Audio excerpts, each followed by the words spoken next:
We are in the Shandon Bells, the most recent pub or album being released by Mr. Rob Gutmann. View them that way, view them as albums. He loves to make a new album. Nothing makes him happier. This one's an absolute belter. We are here, and we are here with our friends at Erdinger as well. I've got Rob, I've got John, I've got George, and for at least a few more hours, I've got Andy Robertson, but maybe not for a few more days. John Gibbons, we've all seen footballers leave, and sometimes footballers have to leave. Sometimes contracts are up. It's often a bit emotional, and especially ones that have been there for you all the way through. How are you feeling at the minute about Andy Robertson? Yeah, it's come a bit of a bolt out the blue, hasn't it? I think we were all expecting him to leave in the summer. I personally would have been very shocked if we'd have been offered a new deal. Another year, I expected him to move on.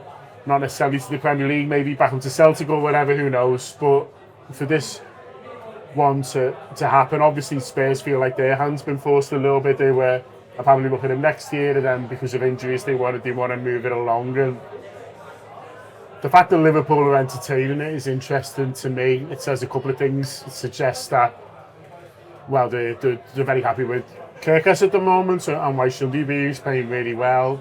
It suggests that, maybe they're feeling that Andy Robertson is drifted quite far from the world-class level, and he was world-class as a fullback.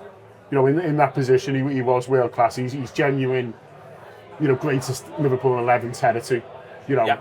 So and we are the most successful side in English football history, so therefore that plays in the run. Yeah. So he was that good, but they're obviously, if they're willing to let him go, feeling like he has slipped a lot from that level. But thirdly, I think there's another thing here which is just, and it's something that football fans I think sometimes forget, like just a bit of respect for the lad, and not just what he's achieved for Liverpool, but he's obviously very popular, and I think they do try and do the right things by footballers. And listen, Liverpool aren't alone in that. It's really funny because today for pre-match warm-up, which you were on, I did the caller, and I did it with a Bournemouth fan, Sam, and we were talking about they've just signed a Hungarian. And he said apparently he ran Kirkus and asked what it's like at Bournemouth, and he said it's brilliant and they'll really look after you. And probably said, and by the way, when you're ready to move on, they won't stand in your way. And me and Sam had a really good conversation about how, football clubs, it's important how you treat people, because they talk to each other and they remember, and other footballers remember. I think Crystal Palace have got themselves in a real mess at the moment on the other side because of how they treated Gay in the summer.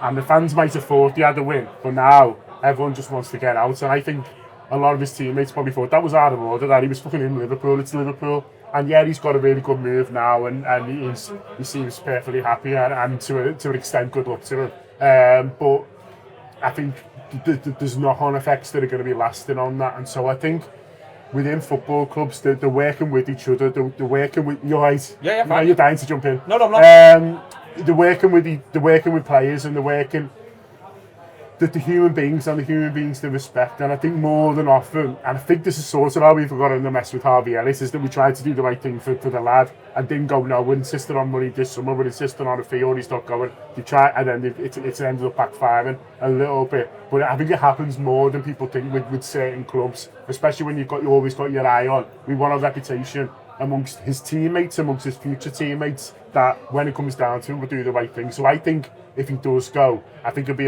as much about Liverpool being sound to a lad who's given every ounce of himself for the club. I think everything that John said there, Rob, is really fair, apart from good luck to him. I didn't read that bit. Which when I was tapping my finger, I was actually memorise and make that joke when it comes over to Rob. So apart from that, I think everything there that's been said is perfectly fair. But Liverpool do need to look after Liverpool's interests. The question then becomes, where are Liverpool's interests in amongst all of this? There's talk of Tsimikas returning. I think there's a thing, at right back, if Bradley's fit, there's two players vying for the right back shirt. Yeah. I think what's happened, perhaps a bit quicker than Liverpool thought over the course of this season, is Liverpool are where they are when Tsimikas signed, which is there's a first choice and a second choice for the left back shirt. And right now it's Kirkus, Andy Robertson. Whether people like that or not, that's clearly where the manager is at the minute. There's a first choice and a second choice.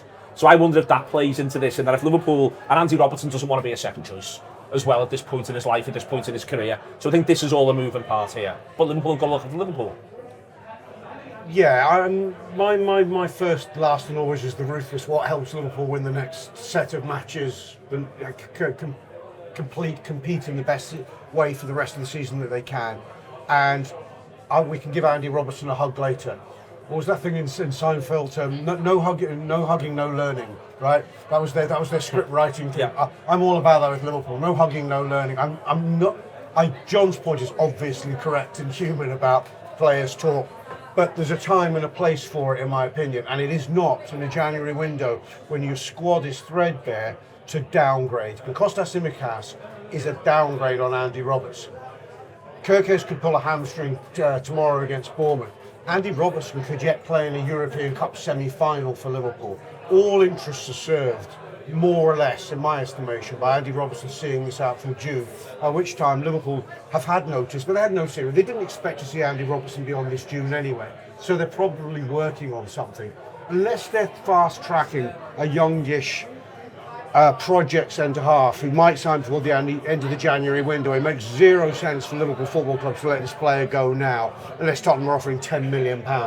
And even then, I think that's, well, A, unlikely, and B, we may need Andy Robertson. And us needing Andy Robertson, I don't think is holding back his career. If Tottenham need him now, they'll take him in June too. And it will also, if they won't, Atletico Madrid will, or somebody will, because he's got a reputation, he's good. People think 31's not that old.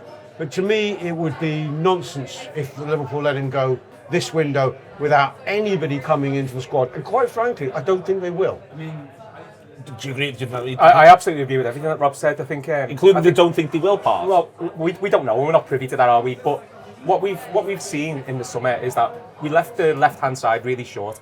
We're relying on Cody Gakpo and a 17-year-old Rio Ingemola as the left-hand side from an attacking sense. So weakening the left side, for me, doesn't make any sense unless there's something moving right now in the transfer window. And we might not be privy to that, and something might happen. But, you know, we've got to give reverence to the player. We've got to give reverence to the player who absolutely, not only is he potentially in our best ever 11 as left back, he's probably one of the best ever value signings that we've made when you consider what he's won, the impact on the team, the fact that he's redefined the left back position. But we have to do what's right for the team, and as Rob says, we leave ourselves, considering the number of injuries that we've had this season, we leave ourselves scarily short in a left back position where I don't understand why, if Tsimikas wasn't good enough to stay, wasn't good enough to be the backup to Kerkez or to Robertson, then why is he deemed to be good enough now? I mean, if that's the plan, and that's what I'm concerned about. I'm concerned about short-sightedness, and I'm concerned about the fact that they might want to go and gain a short-term gain, getting a transfer fee for him now rather than losing for nothing in the summer, but at what cost? But Tsimikas, so Tsimikas is not a player I enjoy watching, sure. But Tsimikas was good enough to be the backup left back for a team that won the league. He was, but as soon as better options came available, he got binned off to... Well, but then, because the better option is the starting left back for the team that won the league.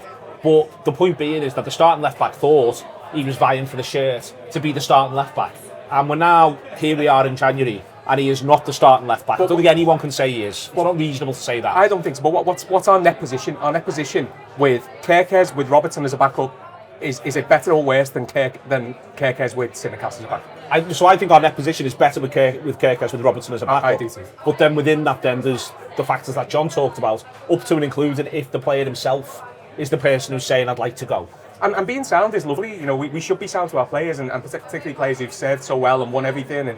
And his application is unquestionable. The fact that he's part of the leadership group, he's the vice captain of the team. He is the vice captain. Letting the vice captain of the team go halfway through when this team has lacked leadership on the pitch this season, I think is a mistake.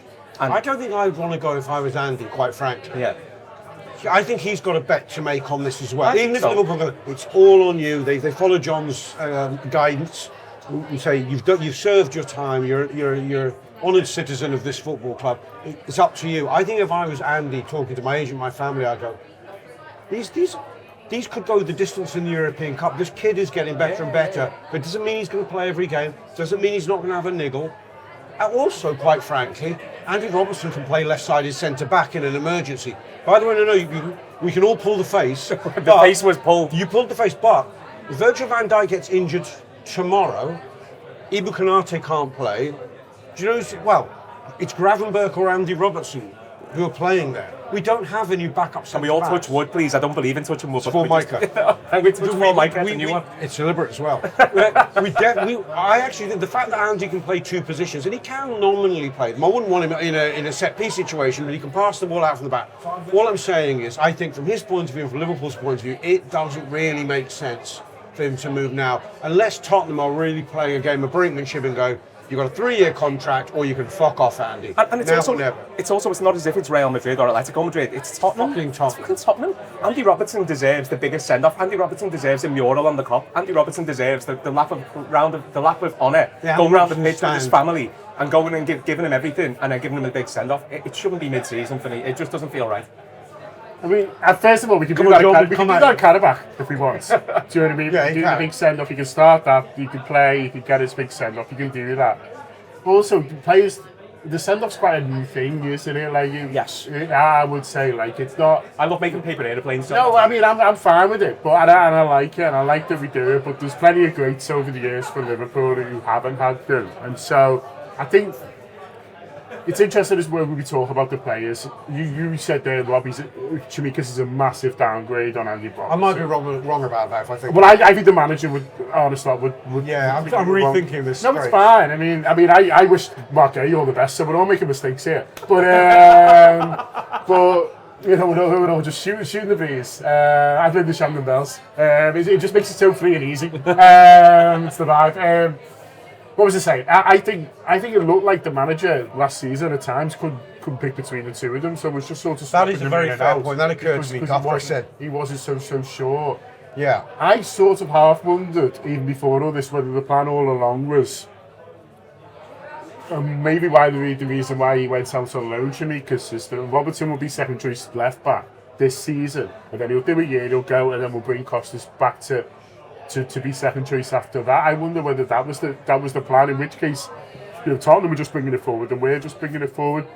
I do take the point though on his experience, and I do take I hope he stays. That's the sentimental part of me. I just like him. I like having him about, but even on top of that, you know, in a Champions League semi-final, Kirkes goes down after half an hour. Who do you want coming on? Is it Andy Robertson or is it Chimikas? In those moments, we could have some big moments left in the season, and so I don't think... He played his best football last season in February, when the pressure was on, you know what I mean? There was that horrible run of games. And a lot of people say he'll chop and change with Robertson here, he doesn't. He just backs Robertson through that period, John. I think that's for me, that's the argument, the best version of the argument that Rob and George are making, is that when you feel as though the pressure is on in April and May, if we are in the shout in Europe, you know, who do you want to look around and see? Yeah. And it's perfectly valid for the answer to that to be Andy Robertson. And also, I mean, Rob's point on the player, you know, so that from a managerial point of view, you can say I'd want him in that situation as a supporter. But for the player, if we get to a Champions League final, he's getting on. Do you know what I mean? Like, you can't imagine a scenario where we're not putting Andy Robertson on, really. You know, it might be like the old James Milner to CL, but it's still like, he is sort of part of it, and so he might not love the role. I wonder how much is Scotland coming into it. I saw Kev Lally before, who obviously supports Liverpool and Scotland, so he's picked crap for Scotland this year. Like, he's, you know, and there was obviously the big game, and he spoke afterwards emotionally about Jota and things like that, and so maybe that was part of it. But he said he's played for Scotland 4 times, he's been crap. Maybe in his head he's thinking, I need to play. I'm going to World Cup this summer as captain. I can't be crap. And the reason I'm not playing well for my country is because I'm not sharp, and I'm going in, and so we might be thinking like, this is definitely my last World Cup. You know, forget about sort of everything else. So there might be a little bit of that coming into it. We don't know. As I say, I hope he stays, but I don't think. I know it'll be the worst decision anyone's ever made if Liverpool do cash in, especially as they've proven themselves actually being able to get decent money out of it. They got 10 million for Trent, and the season had finished. Do you know what I mean? He wasn't going to play another game for us, and we got 10 million. So they've proven themselves to get sort of a decent amount. It'd be in those big moments I'd be concerned. And that is a consideration. I think the transfer fee, sorry Neil, that's a consideration, but only if it's reinvested, and we won't know. And we won't know until it's done, and that's kind of... It won't be in January. I can't imagine another scenario that's not just Chimikas coming back, personally. Well, it has to. Well, we have to. Yeah, I think there isn't a scenario where that doesn't happen. Otherwise, it is just nuts. So we all signed off on that. Yeah. If we're not bringing any other left backs in, that's idiocy beyond belief. Yeah. Right. So let's assume they're not that stupid. I think the key question is, if they are to let him go, if that is going to happen, and I said my bet is that it doesn't this January, I might be wrong, is your point about the fact that him and Robertson vied for that place last season. The trouble, I suppose, perceptually, the fact that Shimikas got binned out and has gone to Roma and he hasn't even got a gig there, he's played 380 minutes.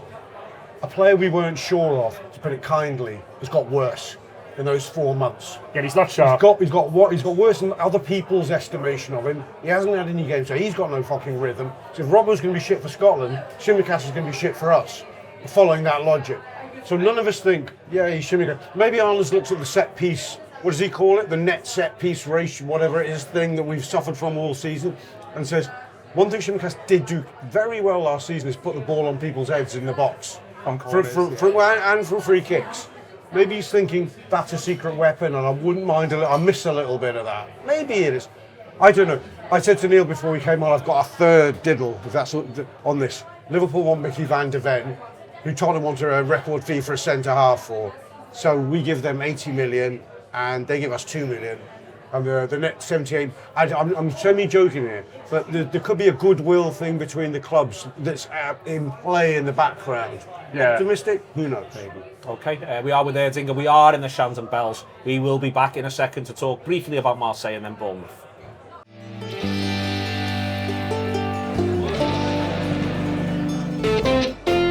We're back Friday night with Erdinger in the Shands and Bells up on Hope Street, checking out to get the opportunity to do so. I was going to talk more about it, but to be honest, there's loads going on. So we're now into Marseille territory. Rob, I don't think I've actually even spoken to you since the game, even in real life.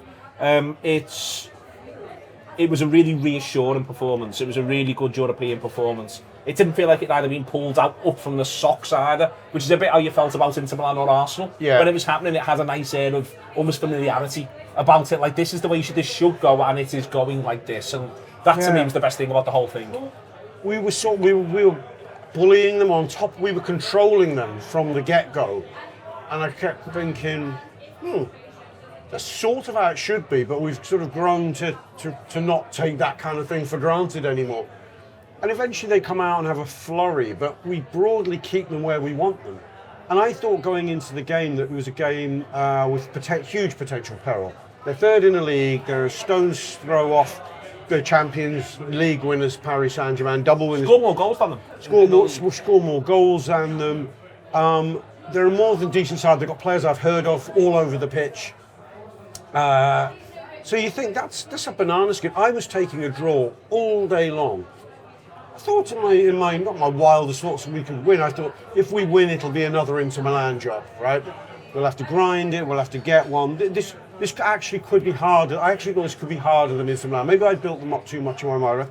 But I thought they're an on-form team, and I've been to Marseille. I've done that away. I was there. When was I there last? Well, the one where Torres zigzag through, and I know it's a moody ground when they get properly on top. So the fact that we sort of put them in their box, controlled the game, got the goal, got the other goals, and although people have made big about that, well, they had a couple of half chances. They were half chances. Well, there's one really good one where the lad's running through, Gravenberg's trying to catch him. But what's the score on that? 1-0. But also though, you are away in Europe against a good side. They're going to have a chance. They're going to have a couple of chances. They're at home. It's not. For me, that's not madness. That's sort of the way football should work. Yeah, but by then they'd survived the goal that was disallowed. The one at the bar by then. They'd hated that. I mean, it's call it a hell of a miss by Ekitike, but what a chance that is. I don't know what the XG is on it, but he's... You know what I loved about it in a strange way? I loved that he tried to execute something exactly. He knew that he was trying to put it in the top corner, and he came within that ball here of doing it. That's a practical measurement, I'm sure. But he really did come close, and there's execution, and there's an idea there, and there's quick thinking, and that's absolutely fine, because we see that in every element of his game. So yeah, he didn't score, but God, he came close enough. I was listening, sorry, Neil, to your post-match. Who did you do it with? Andy Robertson. Yeah, and it was you sort of framed it as it's 3-0. We weren't quite worth the 3-0. Which wasn't my instinctive reaction. I thought we were very worth it. I thought we had more goals in us in that game. I thought 5-1 might have been the right score. Now I think we were really, really good. I thought we were really good. I mean, I don't want to get too carried away. For me, it was actually just more of a 2-0. Like, I'd very much cashed me chips at 2-0, John, and was in fact doing the whole wonderful professional performance at 2-0. I'm not saying the third goal upset me, but there is this sort of, but that was what I liked about it. What I liked about the whole thing was just feeling how much in the palm of Liverpool's hand it felt like it was all the way through.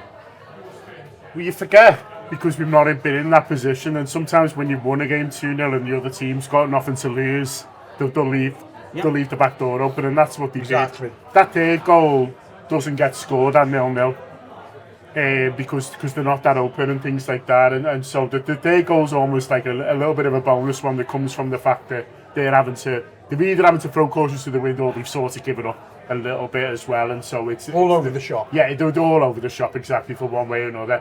We haven't scored that type of goal because we haven't put ourselves into that position, and so they're the cheap ones that you get. You know, we're used to being 1-1 and people are throwing themselves in front of the ball and stuff like that, and that's what's annoying me about Liverpool, is that we've given other teams hope or encouragement, and then you're seeing these great defensive performances, and you're seeing people, you know, defending the 6-yard box for their life, because they're thinking, well, we only need to get through the next 10 minutes and then we're fine.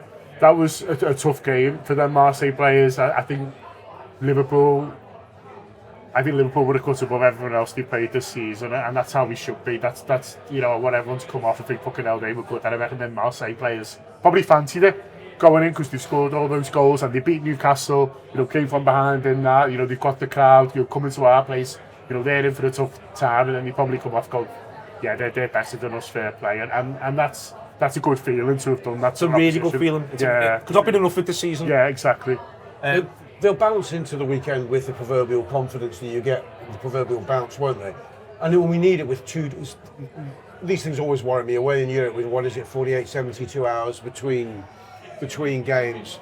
But I think the confidence boost. This is a team that needs confidence. I actually think we bounced them to Burnley after Arsenal. We were a bit, and Barnsley, a little bit unlucky, not obviously not to have beaten Burnley. So I think we'll be strong on the back of this. And I think given the opponent as well, like the manager's got an easy sell. He says, you know, this is the shape, this is the team that's going to be open. Both teams are going to be teams that are going to be open. They're going to try and not play football, but the other way around.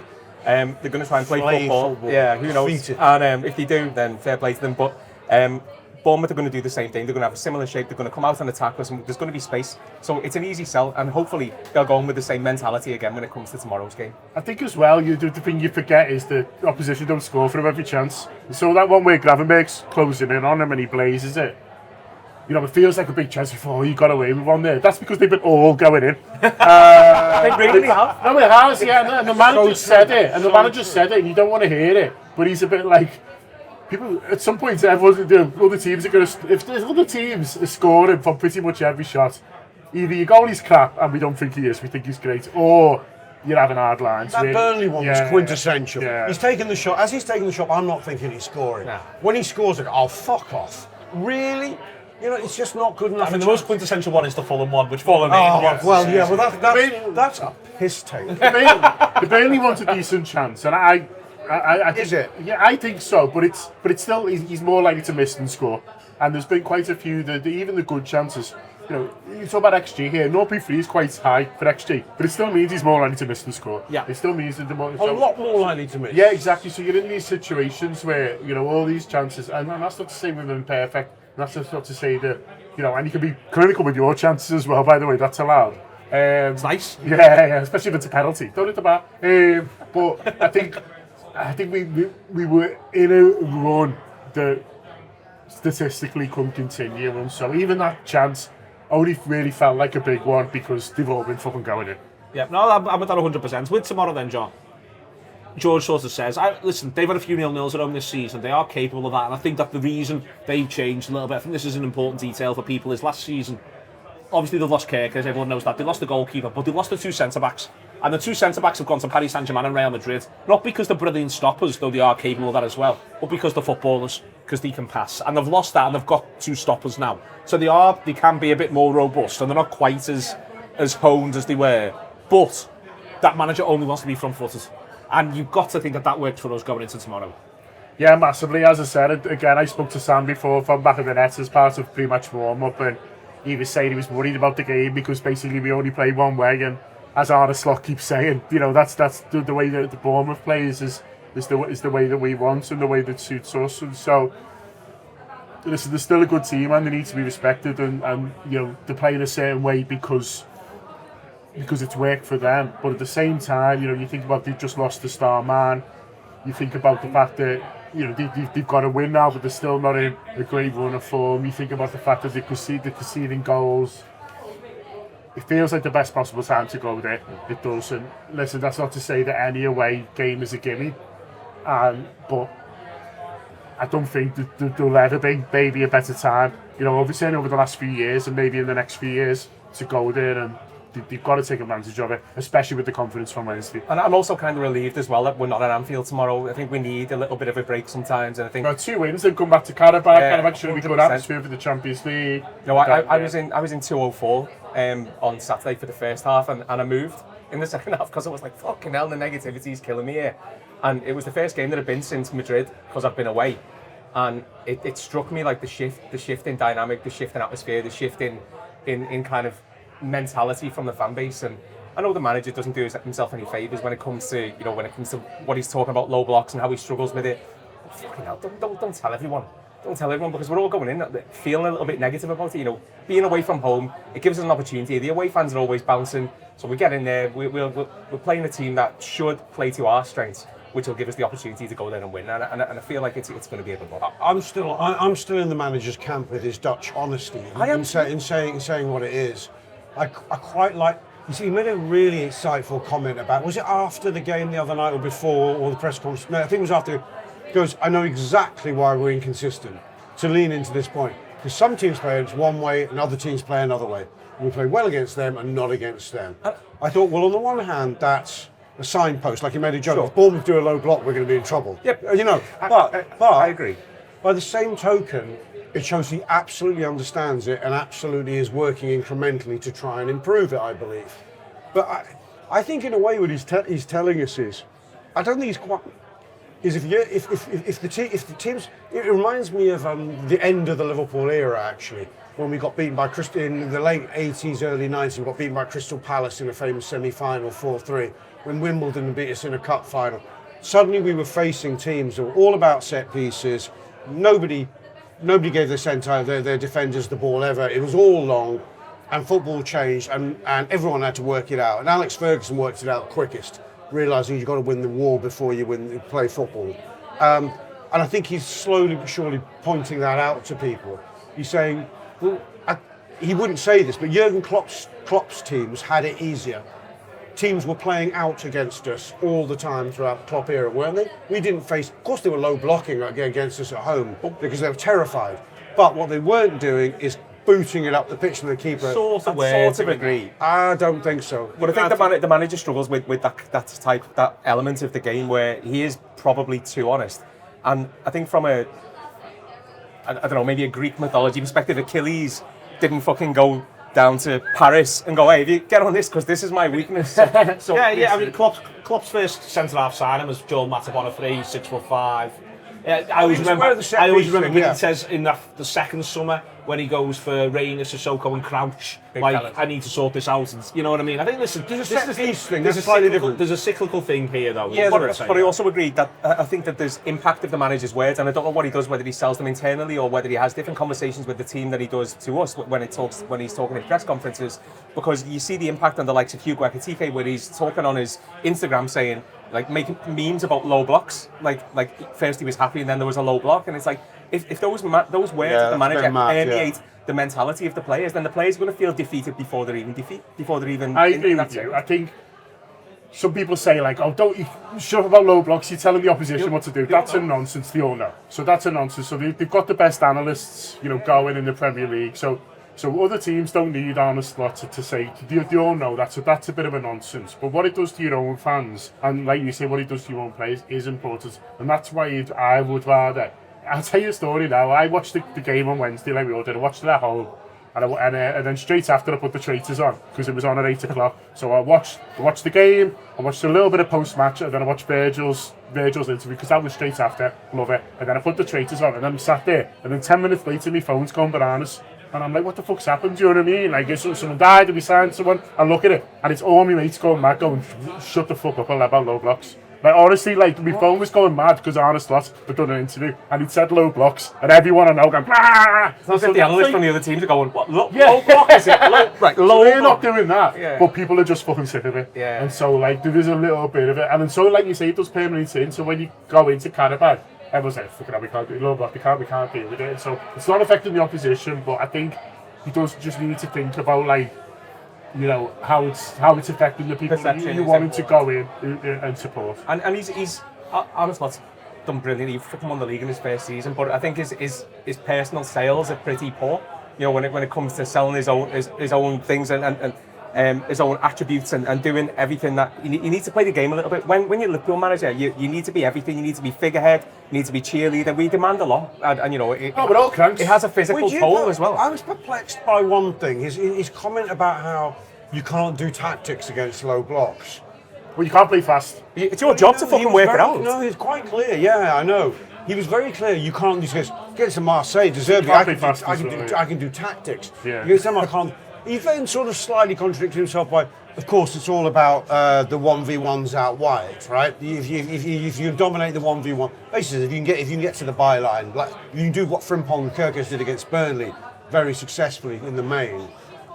I mean, I think he means tweaks. I think, for instance, you saw it against Marseille. I think he has by the way, I think the manager has a brilliant night against Marseille, full stop. I think the way he's got them set up. But also, I think he has a phenomenal half-time.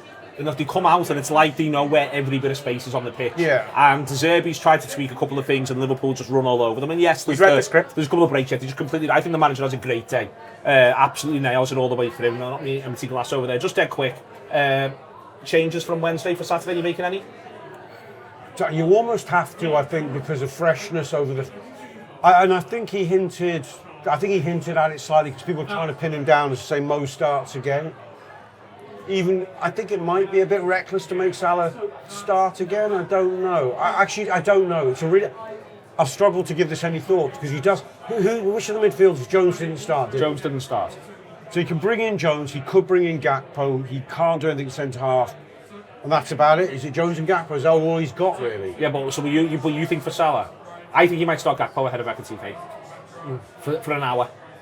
Because I think that there's the really bold. the running and Nekatike. They're going to want him on Wednesday, but also Bournemouth have got no subs. They've got an injury crisis. It's So not a bad you can make a sub on the hour that makes us stronger. I think it's no bad thing, and that could be your way. I think through that. Gakpo will start. I do think that. Yeah, and I think Jones will start. I think Salah starts as well. I think the green shoots of that development of a relationship on the right hand side with Frimpong going on the outside and causing problems and gambling on himself and hitting the ball past the fullback and making space. You know that's there's definitely the start of a relationship there. And I think I'd start Salah 100% because he'll get in that position and he would have scored if it wasn't for the own goal on Wednesday as well. So Salah being in more central position, I mean we've all been frustrated about Salah being isolated on the right hand side of the pitch for God knows how long. As soon as he's got someone going on the outside of him, it changes his game completely. And he might not have the pace that he did have, but he has got the ability and he has got the nuance and he has got the positional ability to get where he needs to be when the time needs it. So So you change anything? Costa Shamika straight in. Put him straight in there. Straight in. Play him anywhere. He's fresh. Stop playing. We are in the Shandon Bells. We are with Erdinger. It is Friday night. Liverpool thoroughly professional performance on Wednesday. You can join us live on YouTube. We'll be in the Munro commentating on the game as it comes out all the way through. And then live post-match pints, live ratings. What all of this means is this: Liverpool, just do the decent thing. Liverpool, just fucking win.